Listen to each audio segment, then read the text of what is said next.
Hey reefers, welcome to Prime Reefs. This is Peter.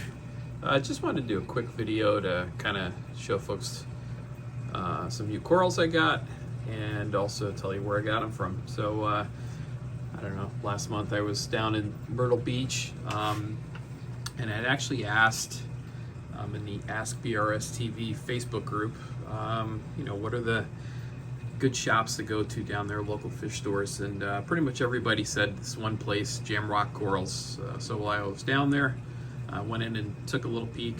I wasn't really prepared to do a video down there. Would have loved to do like a store review. Just didn't have right gear and the time that I needed. So just went in and visited. I picked up 4 pieces. I'm going to show them to you one by one.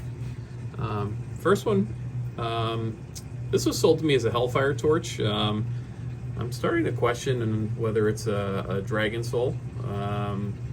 They kind of both look the same, but it doesn't really matter. It's really cool. It's, as you can see, it's looks like it's starting to split into 2 heads, but they only charged me for the 1 head. Super healthy. It was actually open in the bag. Like I literally opened the bag, pulled it out, and you know, it was ready to go. Love that coral. I did have a torch in that spot that I had bought probably about 1.5 years ago that didn't do so well. I don't think my tank was quite ready at the time, but this one's been in the tank, I want to say almost a week now. I got them last Wednesday, and as you can see, it's doing very, very well. The other thing,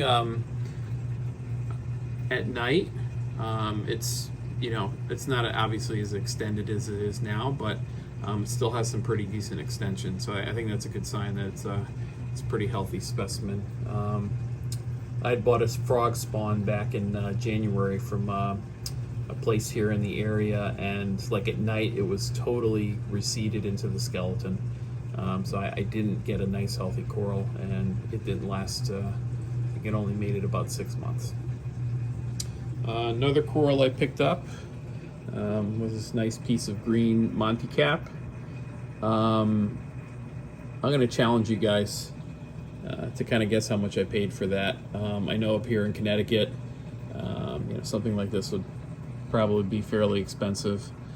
I've seen frags probably 1/8 the size of this. It's kind of hard to tell in the video, but you know, this is probably like, I want to say like 4 inches by 2 inches. I paid $35 for that, which I thought was a really good price. I've paid $30 for much smaller frags of this particular coral. Next is this rainbow Montipora. I still have it down in the sand. I haven't figured out where I want to put it. I was actually kind of thinking on that little ledge there would probably be a good place for it, so it gets a decent amount of light and flow from both MP40s, both sides of the tank. But I'm really anxious to see what that coral is going to look like as it starts to grow out a little bit. And then the last one was this SPS. It kind of broke in transit. It was packed very well, but if, you know, fortunately a few pieces broke off. I've glued those onto frags. As you can see, you know, it's got a lot of polyps out. It's doing fairly well. I'm going to move it probably somewhere in the middle of a tank later this week, and eventually it'll end up somewhere on top of one of these little outcrops. You can see I got a little bit of green hair algae going on. I'm not too worried about it. My phosphates got a little bit high, and I think that's just some nuisance algae that's starting to build up. Other corals, so I've had this Duncan here. I got this one from OSA in Coventry. That's Ocean State Aquatics up in Rhode Island. My son goes to school around there, so every time we kind of visit him, I find an excuse to go and take a look. As you can see, he's doing very well. I've had 2 other Duncan corals die in this tank in the last year or so. So I think whatever plague I had, coral plague, has finally left. My corals are starting to do fairly well. Ironically, the Duncan is probably my best indicator that there's troubles in the tank. That coral kind of reacts a lot quicker than the other ones when something's not right. So I really keep a close eye on that one. I also, the same day I bought that Duncan, I bought this Devil's Hand leather coral, which is doing really well. It's probably twice the size as when I bought it. Probably going back, I think it was in the spring, probably about May time frame. It's kind of like a pink with these green polyps coming off of it. The other thing that's going on in the tank is the coralline algae, is at least the purple variety, is starting to grow in very nicely. I think another sign that the tank's doing very well. And then I've got green star polyps, which I got from Blake's probably a year and a half ago. Doing fairly well. Kind of odd. I wonder if it's just I probably need to do a better job of cleaning my my overflow. I don't think it's I think there's some algae growing on it. I think it's really bothering GSP. I got a good batch doing well here. If you look at the plug that I originally glued on, that plug was covered in GSP.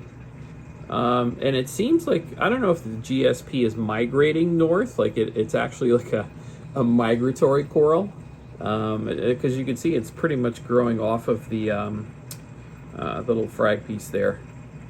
So pretty weird. And then I've got this. This was also sold to me as GSP from Blake's in Wallingford here in Connecticut.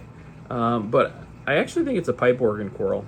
It's got like this hard kind of purple looking frame structure. And there was a sponge growing down here. It was much larger. You can see in the bottom left there's still a little mouth there. But I pulled a pretty significantly large piece out of there. The other thing that's kind of going on in the tank is, as you probably can see, I've got a whole ton of vermeted snails. They're really the small kind of variety, and you can kind of see them. They're all over the place. But I added about, I want to say 33 bumblebee snails at some point.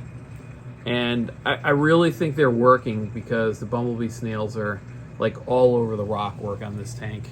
And I just really think that a lot of these little tubes that you're seeing from vermeted snails are actually not active ones. Like the bumblebee's gone in with its proboscis and eaten the snail that's inside the tube, but the tube is still there. So one of these days I'm going to get in there with a hard brush and just brush the heck out of all the rock and see what's left. I've kind of done that a little bit. I've got a little, it's almost like a vermeted snail cemetery right here. I got to get in there somehow and sweep those up. But yeah, that's pretty much it.